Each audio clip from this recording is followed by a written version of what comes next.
ৰাজ্যৰ আন বহু অঞ্চলৰ দৰে ঢকুৱাখনা সমষ্টিৰ হাজাৰ হাজাৰ লোকৰ আয়ৰ প্ৰধান উৎস হৈছে কৃষি। শালি খেতিৰ উপৰিও খৰালি কালত বিধে বিধে মাহ, সৰিয়হ, আলু খেতি কৰি স্বাৱলম্বী হৈছে ঢকুৱাখনাবাসী ৰাইজ। কিন্তু বিগত ৬-৭ বছৰ ধৰি পানীৰ অভাৱত বৃহৎ লোকচানৰ সন্মুখীন হৈছে অঞ্চলটোৰ কৃষিজীৱী ৰাইজ। ইয়াত এইবাৰ পানী নোহোৱাৰ কাৰণে সৰিয়হ যথেষ্ট লোকচানৰ সন্মুখীন হৈছে। ভালদৰে উৎপাদন নহ'লে উৎপাদন হোৱা নাই, বৰষুণ নাই, পানী নাই, সেইকাৰণে উৎপাদনটো একেবাৰে কমি গৈছে। কমি যোৱাৰ ফলত খেতিয়কসকল মানে আপোনাৰ বহুত ধৰণৰ লোকচানৰ সন্মুখীন হ'বলগীয়া হৈছে। আপোনালোকৰ এই অঞ্চলটোত যিমানখিনি মানুহ আছে সকলো মানুহ চাগে খেতিৰ ওপৰতে নিৰ্ভৰশীল। আমাৰ এইটো অঞ্চলত যিমান আছে, অকল এইটো পঞ্চায়ত বুলিয়ে নহয়, আমাৰ সোণাইজুৰি পঞ্চায়ত হওক, কেঁকুৰি পঞ্চায়ত হওক, যিকোনো পঞ্চায়ত যিকেইটা পঞ্চায়ত আছিলে প্ৰত্যেকৰ পানী দৰকাৰ নোহোৱাৰ কাৰণে প্ৰত্যেকে খেতি যিমান কৰিছে, যিটো উৎপাদন হ'ব লাগে সেইটো উৎপাদন এতিয়ালৈকে বৰ্তমান সুফল পোৱা নাই খেতিয়কসকলে। বিগত বৰ্ষত খৰালি মাহত বৰষুণৰ পৰিমাণ একেবাৰে হ্ৰাস পোৱাৰ বাবেই মাটিমাহৰ গছত গুটি নালাগিল। ব্যাপক লোকচানৰ সন্মুখীন হ'ল কৃষক। আমাৰ ইয়াত বাৰিষা সময়ত শালি ধানৰ খেতিৰ পৰাকে ধৰি যিবিলাক আমাৰ খৰালি সময়ৰ খেতি, সকলোবিলাক খেতি আমাৰ ইয়াত হয়। কিন্তু অতি পৰিতাপৰ বিষয় যে আমি খেতি যেতিয়াই কৰোঁ তেতিয়া আমাৰ পানীৰ অভাৱ হয় বা সময়ত বৰষুণ নপৰে। সময়ত বৰষুণ নোপোৱাৰ ফলত আমি বিগত সময়ছোৱাত আমাৰ যিটো মাটিমাহৰ খেতি আমাৰ ফুল ফুলিছে কিন্তু গুটি লগা নাই। সেইকাৰণে আমাৰ গৰুক খুৱাবলগীয়া হৈছে। আমাৰ শালি ধানৰ খেতি হোৱা নাই, যে ৰোৱা সময়ত অকণমান হৈছে, তাৰপিছত পুনৰ খৰাং। এই খৰাং অৱস্থাত থাকি আমি শালি ধানৰ খেতিও উৎপাদন কৰিবলৈ সক্ষম নহ'লোঁ। থাকোঁতে ৰাজ্যখনত জলসিঞ্চন নামৰ এটা ব্যাগুম বিভাগ আছে। ঢকুৱাখনাতো কোটি কোটি টকা ব্যয় কৰি খেতিপথাৰত জলসিঞ্চনৰ ব্যৱস্থা কৰা হৈছিল। এইটো সোণাৰী চাপৰিৰ বৃহত্তৰ খেতিপথাৰত পানী যোগান ধৰিবলৈ স্থাপন কৰা জলসিঞ্চনৰ প্ৰকল্প। চাৰিকৰীয়া নৈৰ পৰা পানী খেতিপথাৰলৈ যোগান ধৰাৰ ব্যৱস্থা কৰা হৈছিল। কিন্তু প্ৰকল্প উদ্বোধন হোৱাৰ পিছত আজিলৈকে এটুপি পানীও খেতিপথাৰত দিব পৰা নগ'ল। পানী যোগানৰ বাবে নিৰ্মাণ কৰা নলাটো এনেদৰেই এতিয়া হাবিয়ে বননিয়ে আগুৰি ধৰিছে। স্থানীয় ৰাইজে বিধায়কক বিষয়টো সন্দৰ্ভত কেইবাবাৰো অভিযোগ দাখিল কৰিছে, কিন্তু কাণসাৰ নাই বিধায়ক নৱ কুমাৰ দলেৰ। ইৰিগেশ্যন জলসিঞ্চন বিভাগ থকাৰ পিছতো আমাৰ ইয়াত জলসিঞ্চনৰ এটুপিও পানী নাহে।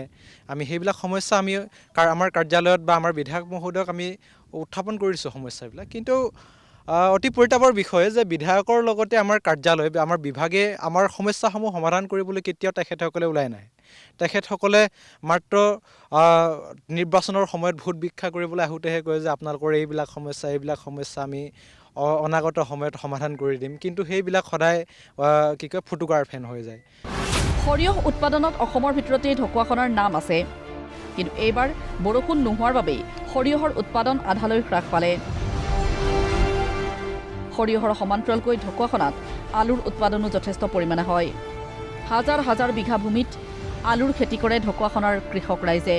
কিন্তু বৰষুণ নোহোৱাৰ বাবে এইবাৰ আলুৰ উৎপাদনো যথেষ্ট হ্ৰাস হ'ল। সৰিয়হটো হৈছে যদিও সৰিয়হটো বহুত যোৱা বছৰতকৈ বহুত মানে উৎপাদনটো কম। পানী নাই যে যিহেতু, সেইটো কাৰণে আৰু এতিয়া নিগনিটো বেছি হৈ গৈছে পানী নোহোৱা দুখত। প্ৰকৃতি মানে যোৱাবাৰ মাহটো খুৱাই দিলোঁ আমি, মাহত গুটি নালাগিলে, পানী নোহোৱা দুখত হ'ল। সেনেকুৱা হ'লে কথাটো হৈছে এটা জলসিঞ্চন বিভাগ বুলি এটা বিভাগ আছে, আপোনালোকৰ ইয়াত পানীৰ যোগানৰ ব্যৱস্থা কৰা নাই নেকি? পানী যোগানৰ ব্যৱস্থাটো নাই আমাৰ। ঢকুৱাখনাৰ দৰে কৃষিপ্ৰধান অঞ্চলত এটা শীতলীকৰণ ভঁৰালৰ অতি প্ৰয়োজন। বছৰ বছৰ ধৰি স্থানীয় ৰাইজে সমষ্টিটোত এটা শীতলীকৰণ ভঁৰাল স্থাপনৰ বাবে বিধায়ক নৱ কুমাৰ দলেক আবেদন জনাই আহিছে। এইটোতো নিশ্চিত, আমি আজি বহুত বছৰৰ পৰা আমি ইয়াত আমাৰ প্ৰডাকশ্যনৰ কিছু বস্তু ৰাখিবৰ কাৰণে কলহাছ বিচাৰিছিলোঁ। আমি কলহাছ পোৱা নাই আৰু চৰকাৰে এই ক্ষেত্ৰত গুৰুত্ব দিয়া নাই। ইয়াতে আমি প্ৰডাকশ্যনৰ আলু, আমাৰ আলু বহুত হেভি পৰিমাণৰ প্ৰডাকশ্যন হয়। এতিয়া মোৰ ওচৰতে এডোখৰ বগৰী আছে, যিখিনি বগৰী পকাৰ পাছত আমি সংৰক্ষণ কৰি একো ব্যৱস্থা কৰিব নোৱাৰোঁ। যদি ওচৰত এটা কল হাউচ হ'লহেঁতেন, আমি এই বস্তুখিনি আমাৰ প্ৰডাকশ্যনৰ বস্তুখিনি ছিঙি তাতে ষ্টক কৰি শীতলী ভৱনত ৰাখি আমি নিৰ্দিষ্ট নিৰাপদ স্থানত জেগা আমি মাৰ্কেট কৰিব পাৰিলোঁ হয়। কিন্তু এতিয়া কি হ'ল, আমি এইটো ছিজন ফ্লাৱাৰ নিচিনাকৈ আমি এতিয়া আলু কৰিছোঁ, দাম হ'লেও বেচিব লগাত পৰিছোঁ, নহ'লেও বেচিব লগাত পৰিছোঁ। এইটো কাৰণে ইয়াত এবিধ চগা পোক হয়, পোকৰ পাছত গোটেই আলুটো নষ্ট হৈ যায়। আৰু যদি কল হাউচ থাকিলেহেঁতেন তেতিয়া এইটো আমি নিৰাপত্তা হ'লহেঁতেন। শীতলীকৰণ ভঁৰাল নথকাৰ বাবেই সময়ত ফচলৰ উপযুক্ত মূল্য নাপায় কৃষকে। তদুপৰি শীতলীকৰণ ভঁৰাল বিচাৰি ঢকুৱাখনাৰ পৰা তেজপুৰ অথবা তিনিচুকীয়ালৈকে যাব লগা হয় স্থানীয় কৃষক। একেবাৰে মানে ভয়ংকৰ অসুবিধা হৈছে আমাৰ মানে ঢকুৱাখানা সমষ্টিত আমাৰ কলহাউচ নাই। কলহাউচ নোহোৱাৰ কাৰণে আমি তেজপুৰ জিঞ্জিয়া নিব লাগে বা তিনিচুকীয়ালৈ নিবলগীয়া হয়। তিনিচুকীয়ালৈ আমাৰ মানে আলু বীজবিলাক নিওঁতে আমাৰ যথেষ্ট পৰিমাণে খৰচা হয়। সেই খৰচাৰে যিটো মানে আমাৰ মানে কৃষকসকলক মানে আমাৰ হাড় ভাঙি দিছে খৰচাই। আৰু মানে আমি মানে যদি চৰকাৰ বিভাগীয় কৰ্তৃপক্ষ যদি আমাক যদি কলহাউচ এটা ঢকুৱাখানা সমষ্টিৰ ভিতৰত যদি এটা কলহাউচ দিয়ে তেতিয়া আমাৰ খেতিয়কসকল উপকৃত হ'ব। আৰু এইবাৰ মানে কিবা খৰাং বতৰ হোৱাৰ কাৰণে মানে আমাৰ আলুবিলাকৰ প্ৰডাকশ্যন আগৰ বছৰতকৈ আমাৰ অলপ কম হৈছে, মানে যথেষ্ট কম হৈছে। এতিয়া যথেষ্ট কম হোৱাৰ কাৰণে আমাৰ খেতিয়কসকল আমাৰ লোকচান হৈছে। যোৱা বছৰ আমি যিটো আলু আমি বিঘাত মানে ৭৫ বেগ আলু পাইছিলোঁ, এতিয়া আমি ৩৫ বেগ আলু পাবৰ কাৰণে সক্ষম হৈছোঁ। কৃষকৰ এনে দুৰৱস্থাক লৈ আমি বিধায়ক নৱকুমাৰ দলেক পোনপটীয়াকৈ প্ৰশ্ন কৰিছিলোঁ।